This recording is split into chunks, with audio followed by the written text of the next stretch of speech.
reaction to Josh's You know, obviously disappointed. You know, it's not what you want on a player day off to see happen. He and I spoke about it privately, and you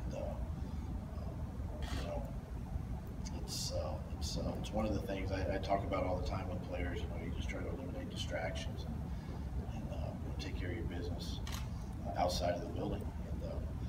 And he understands, and you know, we just got to, obviously it's out of our hands at this point. We just got to see where it goes. Doug, is that message not being heard? Is that message not being heard? This is the third time. Nothing changes right now until we get, again, it's out of our hands. It's a legal matter right now, and we'll get more information. Any thought to benching him? What do you do? How do you avoid more? You know, that's a great question. I mean, it's kind of like it's like you're the father of your house, and you just got to keep talking to your to your siblings, and just keep talking to your kids, and just keep reiterating the importance of who you represent, what you represent, your families, the Philadelphia Eagles, and you got to make smart choices, and it's all about choices and consequences in life, and you know, if you make bad choices, you got to suffer the consequences. So we'll just continue to keep talking about it. Will there be repercussions from the team? Again, until I find out, you know, exactly, you know, the severity of it and what's going to happen down the road. Right now, nothing, and we'll take it one day at a time. He will play on Sunday? As of right now, yes. What are the consequences? Well, I mean, I would assume, you know, it's hard to speculate, but I'm sure you've seen it in the past. I mean, there could be fines, there could be suspensions, there could be, you know, anything of that nature. But again, until we gather all the information, we just don't know what's going to happen. I just need to hear officially, you know, through an investigation what took place and what happened. So the police report not enough. Yeah, I want to just get all the.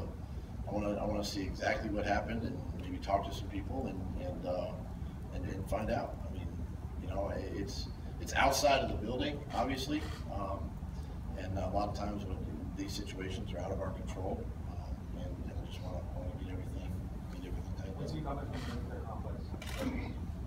Coming from here? He was here yesterday morning. He came in and watched the game film, and then left from here. So it was sometime after he left.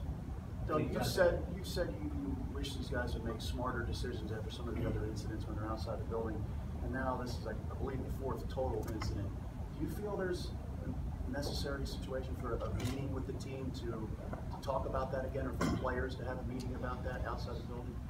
You know, I do. I think that you know, it's part of my message to the team this morning, because I hadn't seen them in a couple of days. So part of the message this morning is how we handle our business.